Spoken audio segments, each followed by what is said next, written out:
Hello student, welcome to NCERT classes. आज हम क्या पढ़ने वाले हैं? आज हम पढ़ने वाले हैं क्लास 12th का चैप्टर फर्स्ट का। जैसा कि हमने दो वीडियो इससे पहले देख लिया है। एक वीडियो में हमने अर्थशास्त्र को समझाया है कि क्या है, दूसरी वीडियो में हमने चैप्टर फर्स्ट के उद्देश्य को पढ़ा है। ये हमारे अर्थशास्त्र का तीसरा वीडियो है और तीसरे वीडियो में हम पॉइंट 1.2 पढ़ने वाले हैं। क्या है 1.2, क्या बता रखा है इसमें, और फर्स्ट चैप्टर में इसका क्या महत्व है, हम सब कुछ जानते हैं बहुत डिटेल में। तो चलिए स्टार्ट करते हैं। अगर आपने इससे पहले वाली वीडियो नहीं देखी है तो थोड़ा सा देख लीजिए, तो आपको रफ आइडिया लग जाएगा कि उद्देश्य में क्या लिखा है, हम क्या पढ़ने वाले हैं। तो इस पॉइंट को स्टार्ट करते हैं। क्या है पॉइंट का नाम, क्या है? औपनिवेशिक शासन के अंतर्गत, अंतर्गत मतलब होता अंदर, निम्न स्तरीय आर्थिक विकास। औपनिवेशिक शासन हमने पहले भी सुना हुआ है, पहले भी पढ़ा हुआ है, पहले भी जाना हुआ है। ब्रिटिश शासन को ही औपनिवेशिक शासन कहते हैं, अंग्रेजी शासन को ही औपनिवेशिक शासन कहते हैं। तो आर्थिक विकास, आर्थिक विकास मतलब होता है कि जिन चीज़ों जो हमारी रोज़मर्रा के ज़िंदगी जीने के लिए जिन चीज़ों का हम काम करते हैं, जैसे कि नौकरी करते हैं हम अपना भरण पोषण करने के लिए, उस नौकरी से खुद को विकास में विकासशील बनाना। विकास करना मतलब कि जो नौकरी हम पहले कर रहे थे उससे अच्छी नौकरी, या फिर जितना पहले हम कमा रहे थे उससे थोड़ा अच्छा कमाना, ताकि हमारी रोज़मर्रा की ज़िंदगी और बेहतर हो सके। उसको कहते हैं आर्थिक विकास होना। ठीक है, रोज़मर्रा की ज़िंदगी को बेहतर करना। औपनिवेशिक शासन, ब्रिटिश शासन के अंदर हमारी निम्न स्तरीय आर्थिक विकास, जो आर्थिक विकास थी, हम जो अपनी ज़िंदगी को बेहतर बना रहे थे, उस बेहतरी को निम्न स्तरीय बहुत लो क्वालिटी का हमारा लाइफ था, उसको बेहतर बना भी नहीं हम पा रहे थे। क्यों? क्योंकि हमारा वो कैपेबल ही नहीं था, हमारा देश की अपने लोगों के आर्थिक क्रियाएं जो होती है उसको अच्छे से बेहतर कर सके, ताकि लोग अच्छे से भरण पोषण कर सके अपने पेट का या अपने परिवार का। ठीक है, इसमें क्या क्या है? सबसे पहले तो ये जानना जरूरी है कि भारत की अर्थव्यवस्था आज़ादी से पहले एक स्वतंत्र अर्थव्यवस्था थी। स्वतंत्र अर्थव्यवस्था से क्या मतलब है? मतलब ये है कि हम किसी पे डिपेंड नहीं थे, ना कोई हमारे ऊपर जोर जबरदस्ती थी, जो कि ब्रिटिश शासन के बाद हमारे ऊपर करी जा रही थी कि हमें क्या उपजाना है, क्या खाना है, कैसे रहना है, क्या करना है, सब कुछ हम पे थोपा जा रहा था। तो वो थोपना नहीं था, कहीं ना कहीं हमारी अर्थव्यवस्था बहुत स्वतंत्र थी। हम अपने हिसाब से अर्थव्यवस्था को डायरेक्शन दे रहे थे, हम क्या उपजाना चाहते हैं, क्या खाना चाहते हैं, हम अपने हिसाब से खुद को विकासशील बना रहे थे, विकसित हो रहे थे। तो हम बहुत स्वतंत्र थे, हम किसी के ऊपर डिपेंड नहीं थे कि क्या करना चाहिए, कैसे करना चाहिए, या फिर कहीं से निर्यात करना। देखो, निर्यात आयात पहले भी होता था, हमारा देश भी करता था, हमारे आस पड़ोस के देशों से बांग्लादेश, हालांकि बांग्लादेश पहले भी एक था, वो क्या कहते हैं, श्रीलंका से करता था, उधर ऊपर की तरफ अफगानिस्तान से होता था हमारा, चाइना से भी हमारा ट्रेड होता था पहले थोड़ा सा। तो आसपास के देशों से, दूर नहीं, क्योंकि हमारा इतना इंफ्रास्ट्रक्चर नहीं था कि हम दूर से ले पाएँ या दूर को दे पाएँ। तो आसपास से हम फिर भी करते थे, लेकिन फिर भी हम एक स्वतंत्र अर्थव्यवस्था थे। स्वतंत्र कैसे थे? भारत के लोगों की जो आजीविका चलती थी, जो भरण पोषण होता था पेट का, परिवार का या फिर समाज का, किससे होता था? सरकार की जो आय होती थी। देखो, हम टैक्स देते हैं तो वो सरकार की आय होती है, उसी को सरकार की आय बोला जाता है। सरकार भी कमाता है हमसे, और वही कमाई फिर समाज के कल्याण में यूज़ करता है। वो चाहे सड़क बनाना हुआ, हॉस्पिटल बनाना हुआ, या हाईवे बनाना हुआ, या फिर बहुत तरह की कूड़ा कचरा ये सब हटवाना हुआ एमसीडी के थ्रू, या बहुत तरीके की सरकार के पास बहुत काम है। ठीक है, तो सरकार की भी आय होती है, हमारी भी आजीविका चलानी है। दोनों पैसा कहाँ से आता था? पहले दोनों पैसा आता था कृषि क्षेत्र से। जैसा कि हम जानते हैं, अभी भी कृषि क्षेत्र, हम डिपेंड है किसी क्षेत्र पे, कहीं ना कहीं कृषि क्षेत्र पे बहुत ज़्यादा जनसंख्या डिपेंड है। इतनी नहीं होनी चाहिए, अगर हम टेक्निकली देखें तो इतनी ज़्यादा जनसंख्या कृषि क्षेत्र पर नहीं होनी चाहिए डिपेंड, बट हैं, हम अभी भी हैं। पहले की तो बात छोड़ो, अभी भी हैं। तो कृषि क्षेत्र पे हम बहुत ज़्यादा डिपेंड थे पहले भी। ज़्यादातर लोग, भारत के 70% जनसंख्या कहीं ना कहीं कृषि क्षेत्र पर ही इनडायरेक्टली या डायरेक्टली, प्रत्यक्ष रूप से या अप्रत्यक्ष रूप से कृषि क्षेत्र पर ही डिपेंड थी, उसी पर निर्भर थी। तो सरकार को अब जब 70% जनसंख्या उसी से पैसा कमा रही है, उसी से खा रही है, तो सरकार को आय भी तो वही लोग देंगे। जो रोज़मर्रा के काम होंगे, रोज़मर्रा की ज़रूरत होगी, उसकी पूर्ति भी तो कृषि क्षेत्र से ही होगी, कहीं ना कहीं उसी की आय से होगी। तो इसी क्षेत्र के बदौलत हम स्वतंत्र थे, हमारी अर्थव्यवस्था स्वतंत्र थी ब्रिटिश शासन से पहले। लेकिन देश में विभिन्न विनिर्माण गतिविधियों का आरंभ हो चुका था और धीरे धीरे हम खुद को विकसित बना रहे थे, बहुत धीरे लेकिन बना तो रहे थे, प्रयास जारी था। खुद को विनिर्माण क्षेत्र में डाल रहे थे लोग। विनिर्माण क्षेत्र में डालना मतलब द्वितीय अर्थव्यवस्था। हमने अर्थव्यवस्था के 3 टाइप पढ़ा हुआ है। अर्थव्यवस्था क्या है, कैसे है, अर्थव्यवस्था, अर्थशास्त्र, सब एक वीडियो में हमने पूरा कंक्लूजन पढ़ा हुआ है, जिसमें 3 तरह की अर्थव्यवस्था थी, प्रथम, द्वितीय और तृतीय। कृषि क्षेत्र अर्थव्यवस्था, विनिर्माण क्षेत्र अर्थव्यवस्था, सेवा क्षेत्र अर्थव्यवस्था। विनिर्माण क्षेत्र में क्या होता है, जब आप कच्चे माल का कृषि क्षेत्र से जो निकला है उस माल का यूज़ करके एक नया प्रोडक्ट बनाते हैं, नया एक ऐसा प्रोडक्ट बनाते हैं जिसकी जनसंख्या में मांग है, उपभोक्ता में मांग है, उसको कहते हैं विनिर्माण क्षेत्र। जो मेनली आप ये समझ लो ना, फैक्ट्री वगैरह या जो भी नया चीज़ बनाता है ना, उसको कहते हैं विनिर्माण क्षेत्र। चाहे प्लास्टिक का यूज़ करके कुछ और बनाए या चावल गेहूँ का यूज़ करके कोई और नया प्रोडक्ट बनाए, ठीक है। तो देश में विनिर्माण क्षेत्र आरंभ हो चुका था, धीरे धीरे हम तरक्की की राह पे थे। कौन कौन से विनिर्माण क्षेत्र थे, देखो होने को बहुत सारे थे, लेकिन बुक में 2-3 का मेंशन है, क्योंकि जो ज़्यादा प्रचलन में थे हम सिर्फ उसको मेंशन करके चल रहे हैं, बुक में भी वही मेंशन है। सूती और रेशमी वस्त्र, इनकी धीरे धीरे बढ़ रही थी। धातु से बनी वस्तुएं, धातु से बनी हुई वस्तुएं बहुत सारी हो सकती है, जैसे कि पहले भाला वगैरह भी होता था। लोग ना, हसुआ होता है ना, घास काटने वाला हसुआ, उसका भी यूज़, क्योंकि खेती से रिलेटेड है तो कहीं ना कहीं ये सारी चीज़ें यूज़ में आती थी। और भी बहुत सारी हो सकती है, जैसे धातु से और क्या हो सकता है, बैलगाड़ी में धातु की चीज़ें यूज़ आती थी। बैलगाड़ी जो होता है ना, उसमें हल जोतना, हल में धातु की वस्तुएं यूज़ आती थी। हालांकि लकड़ी होता था लेकिन धातु भी यूज़ आता था। तो ऐसे ही जो पारंपरिक चीज़ें होती थी ना, उसी में हम धातुओं का ज़्यादा यूज़ करते थे, क्योंकि इतना इंफ्रास्ट्रक्चर नहीं था ना कि हम धातुओं से सरिये बनाए, सरिये घर बनाए, ईंट से जोड़ के घर बना दे, ये कर दे, इतना ज़्यादा नहीं था। तो पारंपरिक चीज़ों में ही हम धातुओं का यूज़ करते थे। बहुमूल्य रत्न, देखो ये चीज़ जो है ना, ये चीज़ ज़्यादातर इंडिया में ही मिलती है, बहुमूल्य रत्न। अभी देखो वो अंगूठी वगैरह पहनने वाला होता है ना, तो अंगूठी वगैरह किसी देखा है क्या कभी किसी को कि मतलब बाहर के देश को पहनते हुए? देखो रेयर में कभी देख लिया हो तो अलग बात है, रेयर मतलब कभी कभार कोई ऐसा।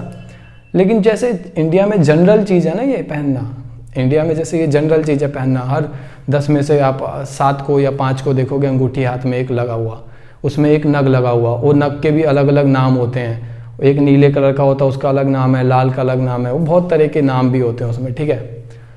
तो ज़्यादातर वो घरेलू हिंसा से बचने के लिए एक वो नग पहना दिया जाता है कि ये पहनोगे तो आप घरेलू हिंसा से बचे रहोगे। 10 तरीके की चीज़ें चलती है मार्केट में। तो ये जो बहुमूल्य रत्न होते हैं ना, ये भारत में बहुत प्रसिद्ध था, ठीक है, क्योंकि ये मैक्सिमम भारत में ही मिलता है। कहीं एक आध क्षेत्र में मिल जाए तो अलग बात है, वरना मैक्सिमम भारत में मिलता है। तो ये जो थे ना सूती वस्त्र, रेशमी वस्त्र, अच्छा सूती वस्त्र और रेशम का नाम आया तो आपकी किताब में एक और जानकारी दी हुई है। क्या दी हुई है कि सूती वस्त्र ना ज़्यादातर ये बंगाल की साइड ज़्यादा थे, मतलब थे तो पूरे भारत में, लेकिन बृहत मात्रा में जो मैक्सिमम जहाँ पे सूती मिलता था, मैक्सिमम सूती के वस्त्र बने करते थे। कहाँ बनते थे? बंगाल की तरफ। बंगाल की तरफ में भी किधर? ढाका। ढाका कहाँ? आजकल बांग्लादेश की राजधानी है ढाका। तो वहाँ पे सूती और रेशमी वस्त्र काफ़ी बनते थे। रेशम जो होता है ना बहुत पतला धागा होता है, मुलायम होता है। मुलायम मतलब थोड़ा दिखने में लगेगा महंगा, ओ वाह ऐसा कुछ करके। अब देखो इतनी मुलायम चीज़ है, इतनी महंगी चीज़ है, देखने में भी इतना सुंदर लगता है, तो हर किसी को लालच आएगा। तो अंग्रेज लोग क्या करते थे, इसको बहुत महत्व देते थे इस चीज़ को कि ये कपड़ा पहना है तो इसका मतलब ये किसी राजशाही खानदान से है। तो राजा वगैरह जो होते थे ना उस टाइम के, हमारे देश के भी राजा वगैरह या अंग्रेज़ों के भी कुछ जो प्रसिद्ध आदमी हैं, वो लोग ना रेशम के कपड़े पहन के अपने आप को ये दिखाया करते थे कि हम हैं यहाँ के राजा। एक मतलब प्रचलन था। जैसे अभी होता है ना जो इंग्लिश बोलेगा वो कहीं ना कहीं पढ़ा लिखा कहलाएगा, अरे ये तो इंग्लिश बोलता है, फर्राटा इंग्लिश बोलता है, ये तो अच्छी बात है ये। तो वहाँ पे एक ऐसा प्रचलन था, जो रेशम के कपड़े पहनेगा ना उसको अमीर समझा जाएगा, उसको शाही खानदान से समझा जाएगा। तो रेशम के कपड़े की एक ऐसे परिचय बन गया था कि रेशम के कपड़े से ही परिचय किया जाता था। तो ये रेशम के कपड़े की एक दी हुई है जानकारी। तो ये जो हमारे क्षेत्र थे ना, रेशमी कपड़े, धातु से बनी वस्तुएं, बहुमूल्य रत्न, ये सब देश भर में भारत के ये क्षेत्र थे, ये विश्व भर में प्रसिद्ध हो गया था। ये सारी चीज़ों के चक्कर में, इन सारे चीज़ों के चक्कर में भारत जो था, भारत के माल या भारत की ये सारी वस्तुएं, सूती या रेशमी वस्तुएं, बहुमूल्य रत्न, धातु से बनी वस्तुएं, इन सब के चक्कर में भारत जो था विश्व भर में प्रसिद्ध हो गया था, वर्ल्ड वाइड। क्यों प्रसिद्ध हो गया था? क्योंकि देखो दो चीज़ें हैं, भारत के पास ना कच्चे माल की जो क्वालिटी थी ना वो बहुत अच्छी थी।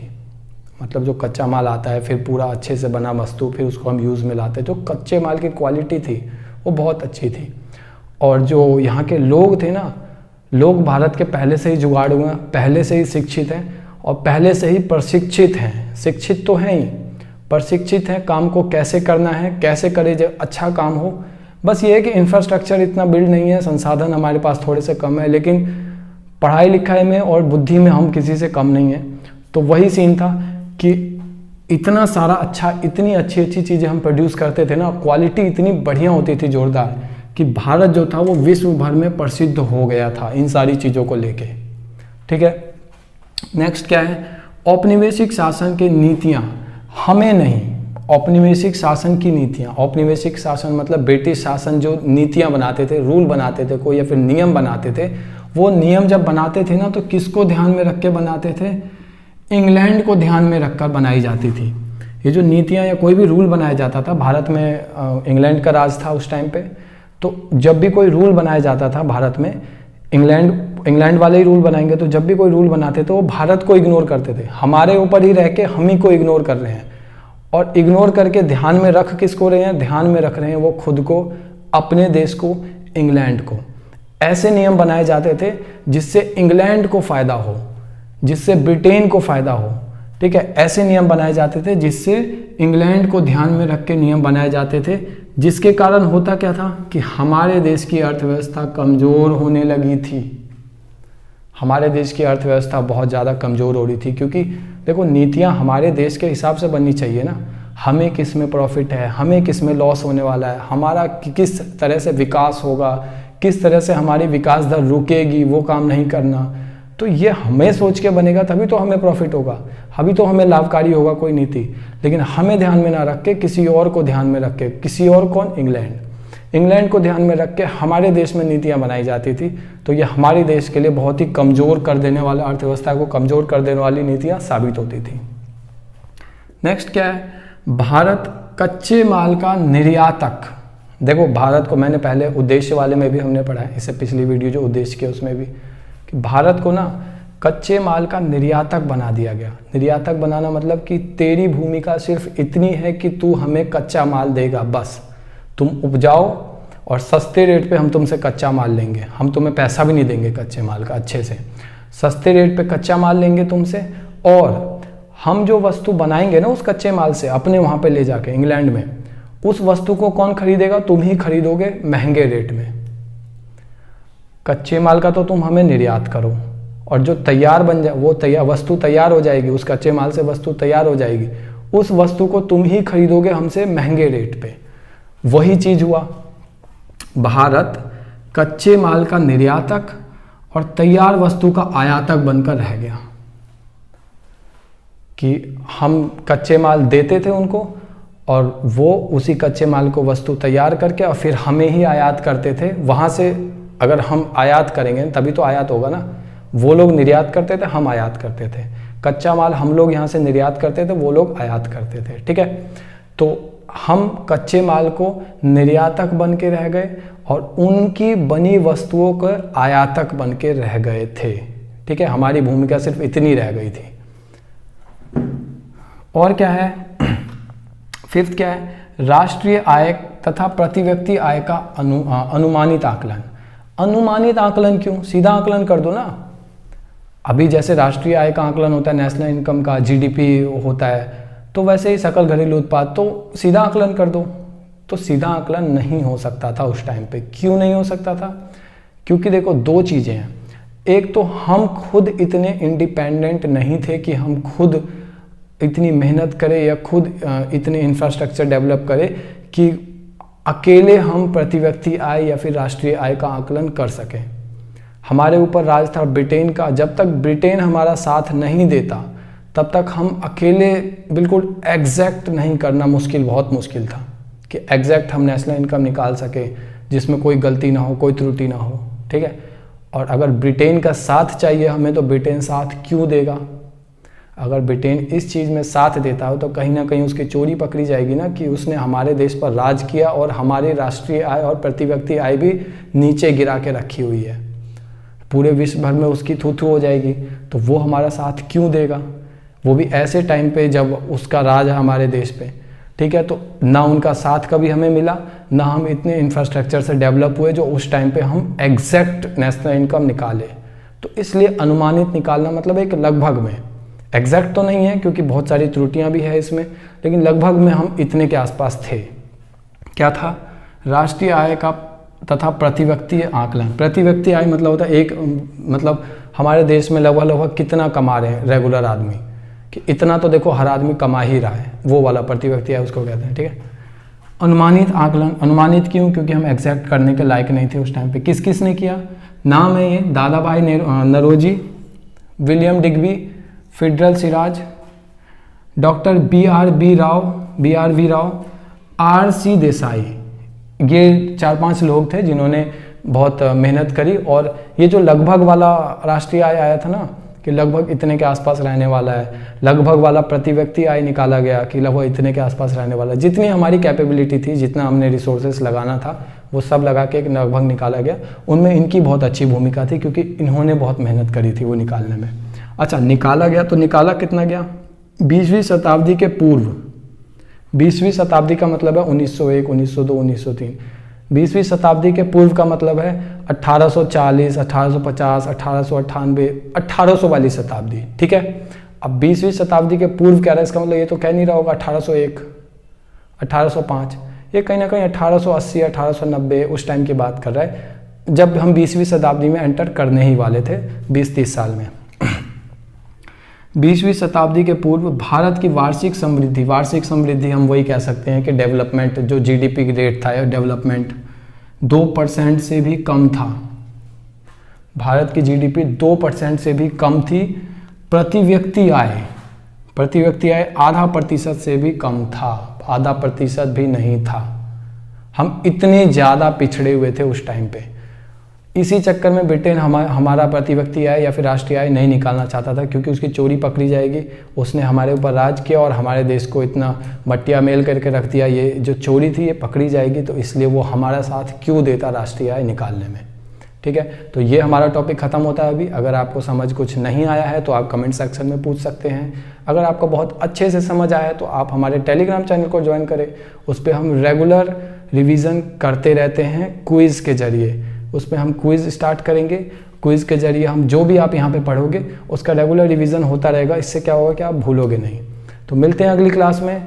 नोट्स भी तुम्हें टेलीग्राम पे ही मिलेगा। तो मिलते हैं अगली क्लास में। तब तक के लिए सुरक्षित रहें, स्वस्थ रहें, मस्त रहें।